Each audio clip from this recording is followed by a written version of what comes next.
This is the story of one of the darkest chapters in criminal history from the Missouri Ozarks, where three brothers orchestrated an act so disturbing that even today, nearly 90 years later, local residents refuse to speak openly about what transpired in the autumn of 1935.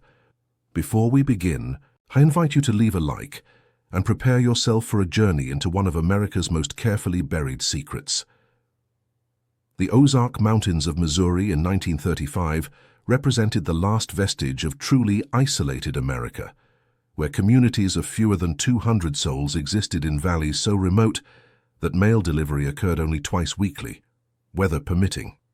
It was here, in the settlement of Crow's Hollow, that Father Michael Donovan had ministered to scattered Catholic families for nearly 7 years.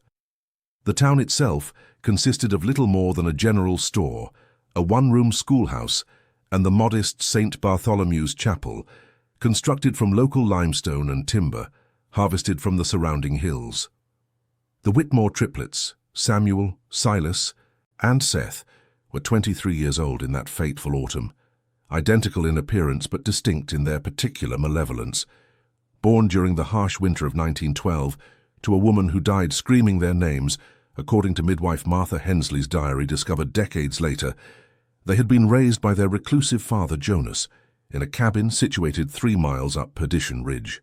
Local records from the Taney County Courthouse indicate that Jonas himself had been the subject of numerous complaints regarding livestock disappearances and disturbing noises emanating from his property during the dark of the moon. Father Donovan, according to his meticulously maintained parish records housed in the Springfield Diocese archives, had been attempting to bring the Whitmore family into his flock since his arrival in 1928. His journal entries, discovered by historian Dr. Eleanor Blackwood during her 1967 research expedition, reveal his growing concern about the triplets' influence over the community's youth. Multiple entries reference unnatural gatherings and practices that mock the sacred, though Donovan never specified the exact nature of these activities. The events that would forever stain Crow's Hollow began on October 13, 1935, a date that appears repeatedly in various official documents with an almost supernatural frequency. According to testimony preserved in the Missouri State Archives, young Timothy Fletcher, aged 14, burst into the general store owned by Ezra Caldwell at approximately 3 o'clock that afternoon. The boy was reportedly bleeding from multiple scratches across his face and arms, his clothes torn as if he had run through miles of brambles. Fletcher's account, as recorded by traveling circuit judge Harrison Wells 2 days later, described discovering Father Donovan's abandoned horse near the entrance to Devil's Throat Cave, approximately 2 miles northeast of town. The animal, a gentle mare named Blessed, was found with her reins tangled in the gnarled roots of an ancient oak tree that locals claimed predated European settlement. More disturbing was Fletcher's description of finding the priest's breviary lying open beside the cave entrance, its pages fluttering in a wind that seemed to emanate from the depths below. Ezra Caldwell immediately organized a search party consisting of himself, blacksmith Robert Morrison, schoolteacher Agnes Palmer, and 3 other men whose names appear consistently in the surviving documentation. According to Caldwell's detailed account, filed with County Sheriff William Hackett on October 14th, the group discovered clear evidence of struggle near the cave mouth. Father Donovan's cassock had been torn into precise strips and arranged in a pattern that Palmer, who had studied classical languages, later identified as resembling ancient runic symbols. The cave itself presented an immediate problem for the searchers.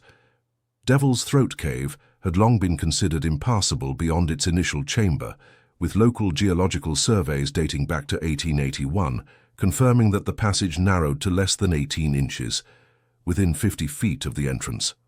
However, Caldwell's report notes that the searchers discovered the narrow passage had been artificially widened, with evidence of recent excavation work suggesting systematic removal of limestone over an extended period.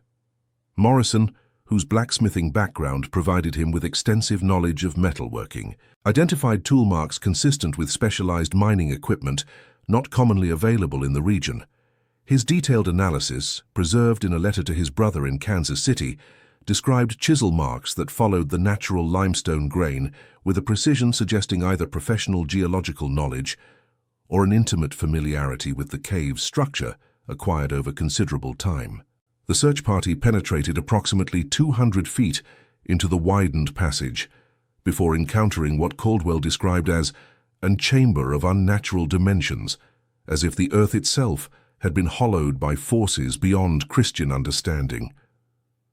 The space they discovered defied the geological expectations for the region, with smooth walls that reflected their lantern light in patterns that seemed to shift independent of the flame's movement. Agnes Palmer's independent account, written in her personal diary and discovered by her niece in 1952, provides additional disturbing details. She described finding Father Donovan's crucifix suspended from the chamber's ceiling by what appeared to be human hair braided into rope. The metal cross showed signs of systematic scratching, with gouges that formed symbols Palmer recognized from her classical studies as variations of ancient fertility rituals predating Christianity by millennia. More significantly, Palmer's diary reveals the discovery of evidence suggesting the chamber had been prepared well in advance of Father Donovan's disappearance.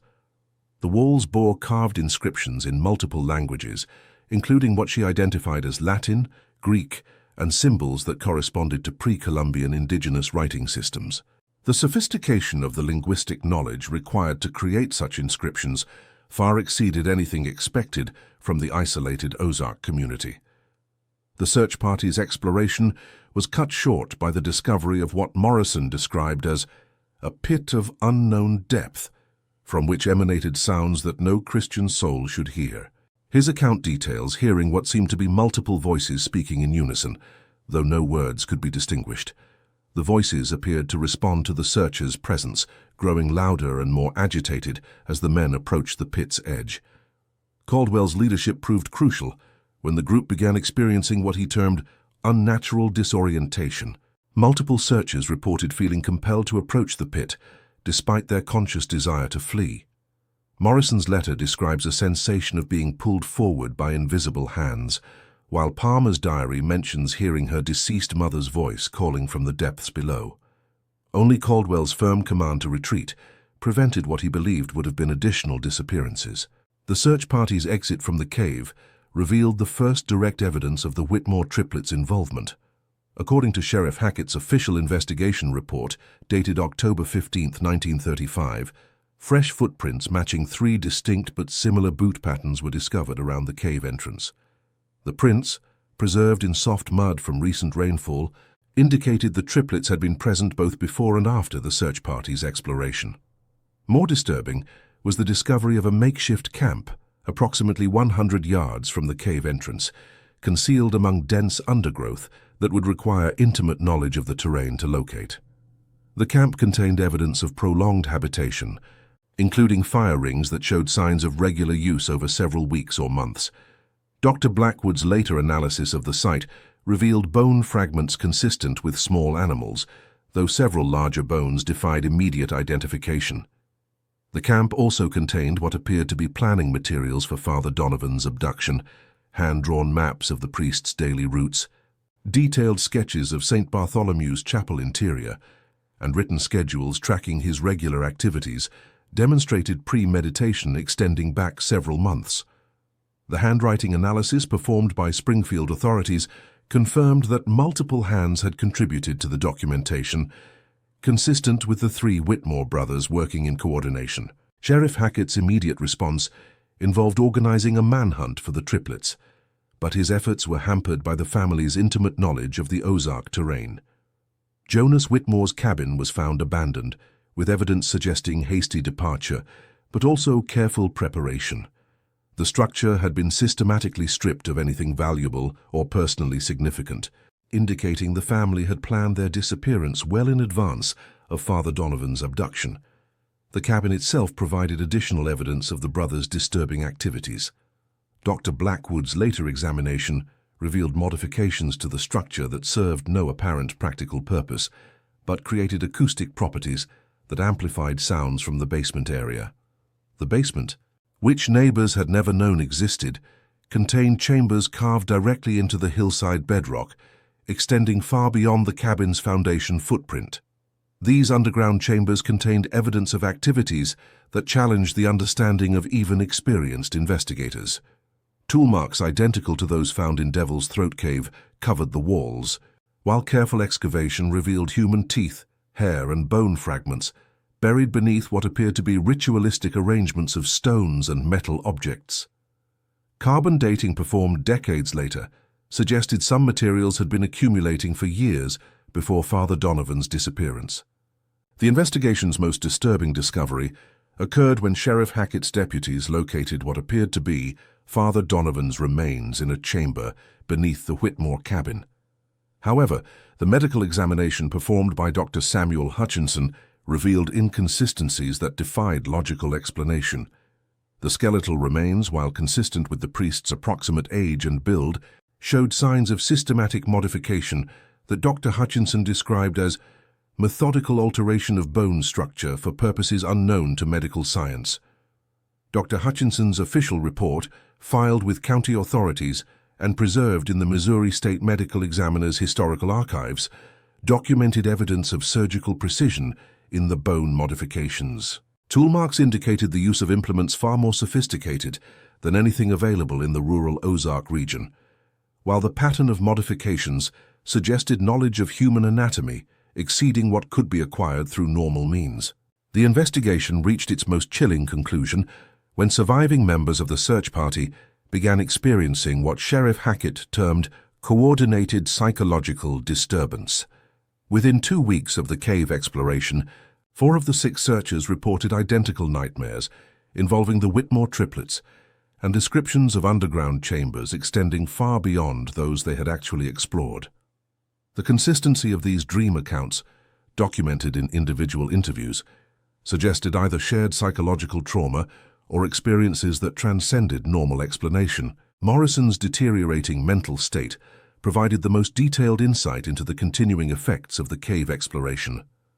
His letters to family members, preserved by his descendants, describe escalating encounters with figures resembling the Whitmore triplets, appearing at impossible locations and times. Morrison claimed the brothers were somehow monitoring the survivors, gathering information about the investigation's progress through means that defied conventional surveillance. The case's official conclusion came in November 1935, when Sheriff Hackett declared Father Donovan deceased and the Whitmore triplets fugitives from justice.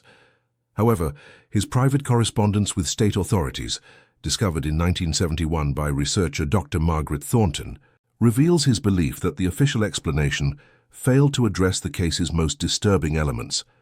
Hackett's letters describe evidence suggesting the triplets had capabilities that exceeded normal human limitations, including knowledge of terrain features that should have been impossible to acquire through conventional exploration. This is where the official record ends, but where the true mystery begins. The Whitmore triplets were never captured, despite extensive manhunts that continued sporadically through the 1940s. More troubling, reports of encounters with 3 identical men, matching their description, continued to surface throughout the Missouri Ozarks for decades following their disappearance, always in locations where other mysterious disappearances had occurred. The Methodist Archives in Springfield, Missouri, contain a disturbing collection of documents dating from November 1935, catalogued under Whitmore Incident, Restricted Access. These papers, discovered in 1973 during a routine organization of church records, paint a horrifying picture of what transpired in the remote Ozark settlement of Cedar Hollow. Among the yellowed pages lies the personal journal of Reverend Samuel Morrison, a seasoned minister who had served rural Missouri communities for over 2 decades. His final entries, written in increasingly erratic handwriting, describe events that challenge our understanding of human nature and divine intervention. Before we delve deeper into this disturbing case, I invite you to leave a like if you're finding this historical investigation compelling. The support helps ensure these forgotten stories receive the attention they deserve. Dr. Margaret Thornfield, a professor of religious studies at the University of Missouri, spent 15 years researching the Whitmore case after stumbling upon Morrison's journal during her doctoral research in 1978. Her comprehensive investigation, published posthumously in 1995, remains the definitive academic work on the incident. According to Dr. Thornfield's research, Cedar Hollow was a settlement of approximately 47 families, established in 1889 by German immigrants seeking fertile farming land in the Missouri Ozarks. The community maintained strong Methodist traditions, constructing a modest wooden church in 1892 that served as the spiritual center of their isolated world. The Whitmore triplets, Johann, Friedrich, and Wilhelm, were born on October 31, 1920, to Klaus and Greta Whitmore, descendants of the original German settlers.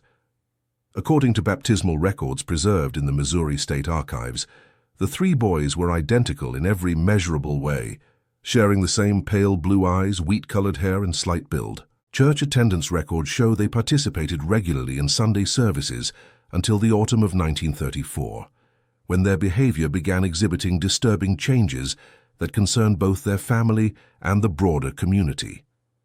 Reverend Morrison arrived in Cedar Hollow on September 15, 1935, replacing Reverend Thomas Kellner, who had mysteriously abandoned his post after 15 years of faithful service.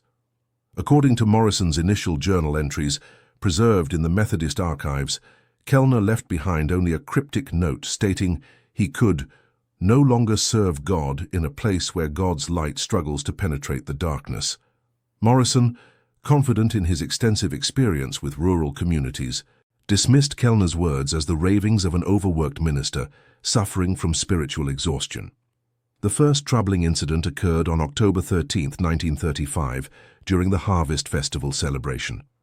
Morrison's journal describes how the Whitmore triplets, then 15 years old, appeared at the church social wearing identical black clothing despite the festive nature of the occasion. Multiple witnesses, including church deacon Henry Brenner and local school teacher Miss Catherine Walsh, reported that the boys moved in perfect synchronization, walking in single file and speaking in unison when addressed. According to Morrison's account, the triplets approached him during the evening and delivered an invitation that sent chills through the assembled congregation. Reverend Morrison, they spoke simultaneously, their voices creating an unsettling harmonic effect. We request your presence at our home tomorrow evening for a special blessing. Our family has prepared something that requires your immediate spiritual attention. The formality of their language, combined with their synchronized delivery, struck Morrison as profoundly unnatural. He noted in his journal that evening that the triplets' eyes seemed to reflect the lamplight in an unusual manner, creating the impression of inner illumination.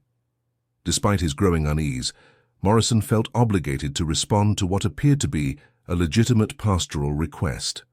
The Whitmore family had been respected members of the community for decades, and Klaus Whitmore served as one of the church's most generous benefactors. Morrison arranged to visit the Whitmore homestead on October 14th, bringing with him communion elements and his personal Bible, anticipating that the family might be requesting last rites for an elderly relative. The Whitmore property stood approximately 3 miles from the church, accessible only by a narrow dirt road that wound through dense oak and hickory forest.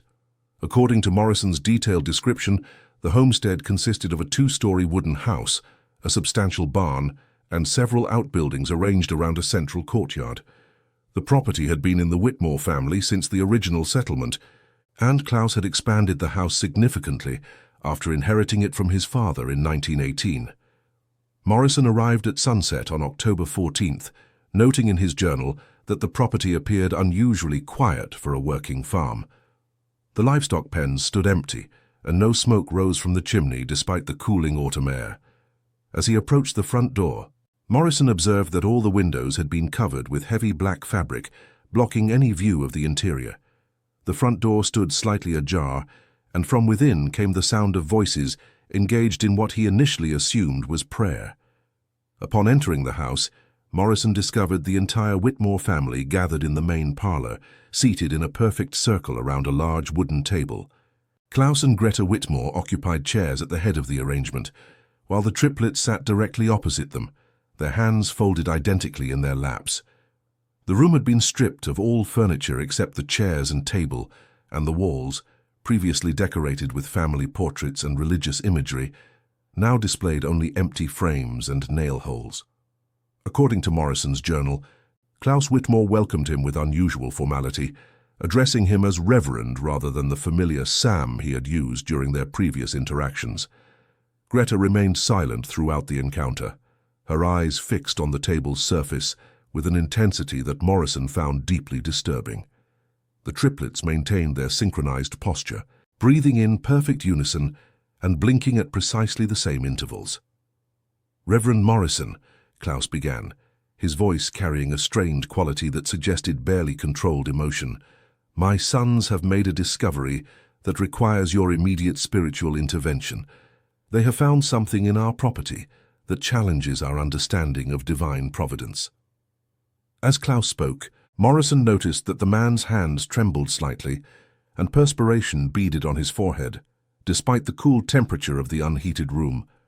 Morrison requested clarification regarding the nature of this discovery, expecting to learn about archaeological remains or perhaps documents related to the property's history. Instead, the triplets rose simultaneously and spoke in their characteristic unison delivery. "We have found the place where God's light ends and something else begins," they announced, their voices creating harmonic overtones that seemed to resonate through the wooden walls of the house. The boys led Morrison through the house to a rear door that opened onto the property's back acreage. As they walked through the darkened hallways, Morrison observed that all the interior walls had been stripped of decorative elements, creating a stark, institutional atmosphere that contrasted sharply with the warm family home he remembered from previous pastoral visits. The floorboards creaked under their footsteps with a rhythm that seemed almost musical, and Morrison noted that the triplets' movements created a percussion-like accompaniment to their progress. Behind the house, a well-worn path led through a grove of ancient oak trees toward what Morrison initially assumed was a natural clearing. As they approached, however, he realized that the space had been deliberately created through the systematic removal of vegetation and topsoil. The cleared area formed a perfect circle, approximately 30 feet in diameter, with the earth packed down until it achieved a concrete-like hardness. At the center of this circle stood a wooden structure that Morrison struggled to describe in his journal. His written account refers to it as neither building nor sculpture, but something that exists in the space between human intention and divine contradiction. The structure consisted of rough-hewn timbers arranged in geometric patterns that seemed to shift and change depending on the observer's perspective. From one angle, it resembled a crude altar. From another, it appeared to be a primitive shelter, or lean-to. The triplets positioned themselves at 3 equidistant points around the circle's perimeter, their synchronized movements creating the impression of a carefully choreographed ritual. As Morrison approached the central structure, he noticed that the ground around it had been marked with symbols carved directly into the packed earth. These markings, which he attempted to sketch in his journal, bore no resemblance to any religious or cultural iconography he recognized from his theological education. Friedrich, or perhaps Wilhelm, Morrison admitted in his notes that he could never reliably distinguish between the brothers, began speaking in a voice that carried clearly across the clearing despite its conversational volume. "Reverend Morrison, we discovered this place 3 months ago while exploring the back portion of our property. Initially, we assumed it was some remnant of the original settlement, perhaps a foundation or ceremonial site left by previous inhabitants." Johann continued the narrative without pause, his voice blending seamlessly with his brother's previous words. "However, as we examined the site more thoroughly, we began to experience phenomena that challenged our understanding of natural law. Objects placed within the circle would disappear overnight, only to reappear days later in impossible locations throughout our property." Wilhelm completed their account with characteristic precision. "More disturbing still, we began to hear voices emanating from the structure during certain hours of the night. These voices spoke in languages we could not identify, delivering messages that seemed to be directed specifically at our family." Morrison approached the wooden structure with growing apprehension, his theological training warring with primitive instincts that urged him to flee the clearing immediately. As he drew closer, he noticed that the timbers appeared much older than the structure's apparent construction would suggest. The wood showed signs of weathering consistent with decades of exposure, yet the geometric arrangement appeared fresh and deliberately maintained. According to his journal entry written the following morning, Morrison experienced a profound disorientation as he examined the structure. The wooden beams seemed to extend both upward and downward, beyond what optical physics should allow, creating the impression of a structure that existed partially outside normal three-dimensional space. He attempted to touch one of the horizontal supports, but found his hand passing through empty air despite the visual evidence of solid wood. The triplets observed his confusion with expressions of identical satisfaction, their synchronized breathing creating a subtle whistle that harmonized with the wind moving through the surrounding oak trees. As Morrison stepped back from the structure, Klaus Whitmore emerged from the tree line carrying an oil lantern that cast dancing shadows across the cleared ground. "Reverend," Klaus called, his voice carrying a note of urgency that had been absent during their earlier conversation in the house, "my sons have prepared something special for your spiritual consideration. They believe this site represents a unique opportunity for divine communication, a direct channel between our earthly realm and whatever lies beyond." Morrison's training had prepared him for many challenging pastoral situations, but nothing in his 2 decades of ministry had equipped him to evaluate claims of supernatural phenomena. His journal reflects a man struggling to maintain rational skepticism while confronting evidence that defied conventional explanation. As Klaus approached with the lantern, Morrison noticed that the light seemed to behave strangely within the circle, casting shadows in directions that contradicted the lamp's position.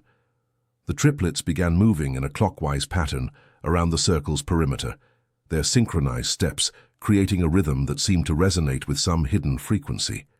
As they walked, they began to speak in overlapping voices, creating a complex verbal pattern that Morrison described as neither prayer nor incantation, but something that occupied the space between sacred and profane utterance. According to Morrison's account, the content of their speech consisted primarily of biblical quotations, but delivered in reverse order, and with key words substituted in ways that transformed familiar passages into disturbing alternatives. The 23rd Psalm became a meditation on valleys of light, where shepherds lost their flocks to creatures that wore the faces of the faithful. The Lord's Prayer was restructured as a plea for deliverance from forgiveness and protection from daily bread. As the triplets continued their circular movement, Morrison observed changes in the physical environment that challenged his perception of reality. The oak trees surrounding the clearing appeared to grow taller and more closely spaced, despite his clear memory of their arrangement from moments earlier. The packed earth beneath his feet felt increasingly unstable, as though the solid ground was becoming liquid without changing its visual appearance. Klaus positioned his lantern at the edge of the circle and stepped back into the tree line, leaving Morrison alone with the 3 boys and their synchronized ritual. The Reverend noted that Klaus's retreat seemed to trigger an acceleration in the triplets' movements and vocalizations, as though his presence had been somehow restraining their activity. The boys' pale blue eyes began to reflect the lantern light with increasing intensity, creating the impression of internal illumination that Morrison had first observed during the Harvest Festival. The wooden structure at the circle's center began to emit sounds that Morrison struggled to categorize in his written account. He described them as resembling human voices engaged in conversation, but speaking languages that seemed to shift and change even as he listened. Occasionally he recognized fragments of English, German, and Latin, but these familiar elements were embedded within streams of vocalization that followed no linguistic patterns he could identify. As Morrison stood transfixed by these auditory phenomena, the triplets completed their circular movement and converged on his position at the circle's edge. They approached him with identical expressions of intense concentration, their synchronized breathing now audible above the voices emanating from the central structure. When they were within arm's reach, they extended their hands toward him in perfect unison, palm up, in a gesture that could have been either offering or demand. Dr. Margaret Chen's investigation, conducted between 1977 and 1983 as part of her doctoral research at Washington University, would become the most comprehensive academic study of the Whitmore incident ever undertaken. Her meticulous documentation, preserved in the university's Special Collections Archive, reveals disturbing patterns that previous investigators had either missed or deliberately ignored. Chen's initial approach was purely archaeological. Her team conducted systematic excavations around the former chapel site, now marked only by a foundation outline barely visible through decades of forest growth. What they discovered defied conventional archaeological interpretation. Beneath the chapel floor, they found a series of stone chambers that predated European settlement by at least 3 centuries. The chambers contained artifacts that demonstrated continuous use from pre-Columbian times through the 1930s. Most significantly, Chen's team discovered what appeared to be a ritual chamber directly beneath where the altar would have stood. The walls bore carved symbols that combined Native American petroglyphs with Christian iconography in ways that violated both traditions. Carbon dating of organic materials found in this chamber revealed deposits from multiple time periods, including charcoal samples that dated precisely to November 1935. Dr. Chen's field notes, preserved in Box 47 of the Washington University Archives, describe finding human remains within the chamber that exhibited unusual characteristics. The bones showed evidence of extreme heat exposure, yet were found alongside unburned organic materials. Most disturbing were the skull fragments that appeared to have been deliberately shaped or modified in ways consistent with ritualistic practices unknown to regional anthropology. The breakthrough in Chen's research came when she gained access to previously sealed church records through Father Augustine Morelli, who served as diocesan archivist from 1975 to 1981. These documents, catalogued as the Ozark Mission Files, contained correspondence between Father Sullivan and his superiors dating back to his assignment in 1932. The letters reveal a pattern of escalating concern about local religious practices that the Catholic hierarchy had attempted to suppress. In a letter dated March 15, 1934, Father Sullivan wrote to Bishop Timothy Flanagan describing strange rituals he had witnessed in the surrounding hills. The priest reported seeing local families participating in ceremonies that combined Catholic Mass elements with what he termed pagan invocations. Most troubling was Sullivan's description of children who demonstrated knowledge of Latin prayers they had never been taught, reciting them in reverse or with modifications that he found deeply disturbing. Father Sullivan's final letter, dated November 8, 1935, just 5 days before his disappearance, contained passages that Bishop Flanagan ordered sealed immediately upon receipt. Dr. Chen's transcription, verified by Father Morelli before his own mysterious death in 1982, reveals the priest's growing terror. Sullivan wrote of dreams in which he found himself conducting Mass in the underground chamber, speaking words he didn't recognize to congregants whose faces he couldn't see clearly upon waking. The letter's most chilling passage describes Sullivan's discovery that the Whitmore triplets were not actually siblings, but children born to different families across the region over a span of 15 years. Church baptismal records, cross-referenced with county birth certificates, revealed that each child had been born during years of unusual infant mortality in their respective communities. Sullivan's investigation suggested that the 3 were somehow connected to a broader network of families who had maintained pre-Christian religious practices despite generations of missionary work. Dr. Chen's psychological analysis of surviving testimonies revealed consistent patterns that challenged the official narrative. Her interviews with descendants of the original witnesses, conducted between 1979 and 1981, uncovered family stories that had been passed down through 3 generations. These oral histories contained details about the Whitmore triplets that contradicted their portrayal as innocent children caught up in tragic circumstances. According to these family accounts, compiled in Chen's unpublished manuscript, The Ozark Convergence, Pre-Christian Survival in Rural Missouri, the triplets had been observed demonstrating unusual abilities from early childhood. Multiple sources described incidents where the children appeared to communicate without speaking, new information they shouldn't have access to, and seemed to exert influence over local wildlife in ways that disturbed even families accustomed to rural superstitions. Most significantly, Chen's research revealed that November 13, 1935, was not a randomly chosen date for the community gathering. Her astronomical calculations, verified by colleagues in Washington University's physics department, showed that the date corresponded to a rare celestial alignment that would not occur again until 2089.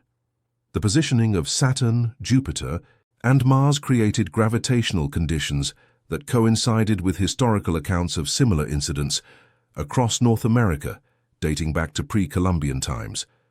Chen's investigation took a dramatic turn in late 1981 when she gained access to medical records from the Springfield State Hospital, where several survivors of the 1935 incident had been confined. Dr. Harrison Blackwood, who served as chief psychiatrist from 1936 to 1967, had maintained detailed case files on 7 individuals who claimed to remember events from November 13, 1935. These files, preserved in the hospital's basement archives, documented treatments for what Blackwood termed collective dissociative episodes with paranoid ideation. The medical records revealed that survivors continued to experience synchronized symptoms for decades after the incident. Multiple patients reported identical recurring dreams, spoke in their sleep using phrases that matched each other's utterances, and demonstrated knowledge of events occurring to other survivors, despite being housed in separate facilities. Dr. Blackwood's notes suggest he believed the patients were maintaining some form of psychic connection that conventional psychiatry could not explain or treat. Most disturbing were Blackwood's observations about patients' reactions to religious imagery. Several survivors became violently agitated when exposed to crucifixes, holy water, or biblical passages, yet showed no similar reaction to other religious symbols. During group therapy sessions, patients would unconsciously arrange themselves in geometric patterns that Blackwood sketched repeatedly in his notes. These formations matched archaeological evidence of ritual arrangements found in pre-Columbian sites throughout the Mississippi Valley. Dr. Chen's final field season in 1982 focused on locating physical evidence that could corroborate the medical and documentary findings. Using ground-penetrating radar provided by the U.S. Geological Survey, her team identified several subsurface anomalies in a 3-mile radius around the former chapel site. Excavation of these locations revealed burial sites that contained human remains, exhibiting the same unusual characteristics found beneath the chapel floor. The most significant discovery came in September 1982, when Chen's team uncovered what appeared to be a prepared burial site containing artifacts dating to November 1935. The grave contained personal effects belonging to Father Sullivan, including his breviary, and a silver crucifix that had been deliberately broken and reassembled in an inverted configuration. More disturbing was the discovery of children's clothing that matched descriptions of what the Whitmore triplets had been wearing on the day they disappeared. However, the burial site contained no human remains. Instead, Chen's team found 3 wooden dolls carved from local oak, each approximately the size of a 10-year-old child. The dolls had been dressed in the clothing and positioned to suggest a ritualistic arrangement. Hair samples found on the dolls matched genetic material recovered from the Whitmore family homestead, confirming their connection to the missing children. Dr. Chen's research concluded with her most controversial finding. Chemical analysis of soil samples from multiple excavation sites revealed the presence of alkaloids consistent with plants used in traditional shamanic practices.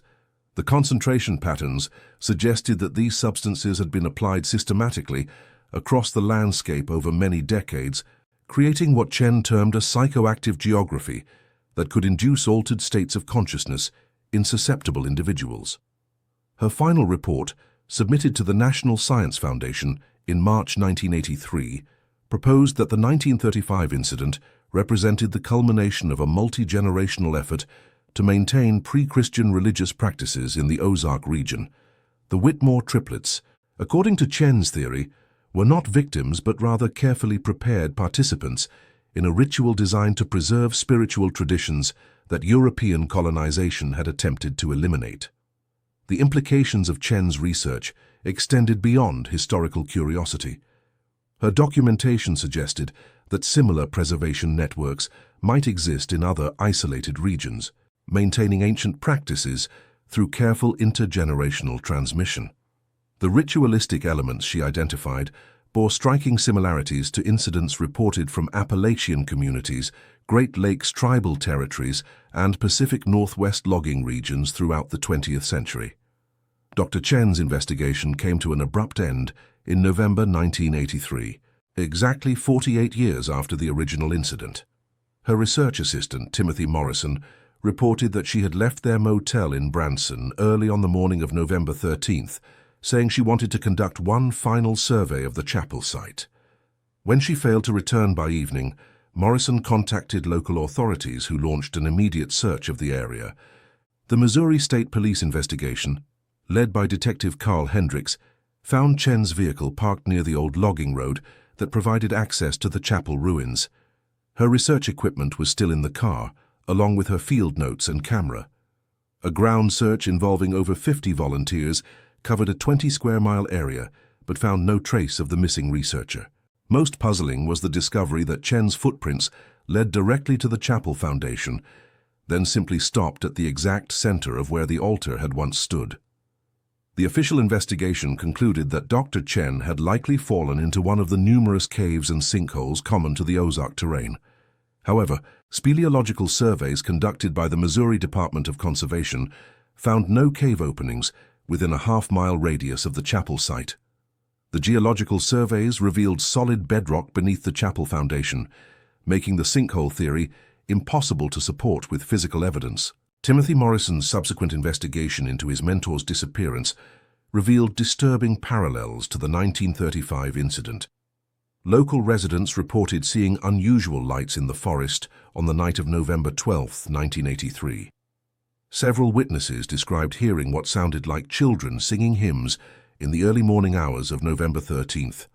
Most significantly, 3 separate witnesses reported seeing figures resembling children moving through the trees near the chapel site just before dawn.